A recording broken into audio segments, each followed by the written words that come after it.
চিত্তে পাশ ফিরতে আজ পলাশ ফুলের কাব্য নীতি নৃত্যে ফুল ছিঁড়তে শুধু তোমার কথাই ভাববো আজ হাওয়া বেপরোয়া দিল সন্ধে পাখির ঝাঁক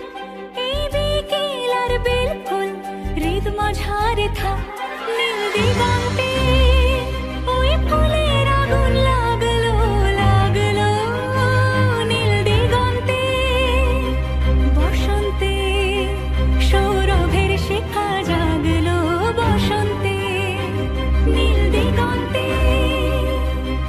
কিছু স্বপ্ন কিছু মেঘলা চোখে চোখ রাখা এক রত্তি কিছু ইচ্ছে সারা দিচ্ছে মনে ইতি অতীতে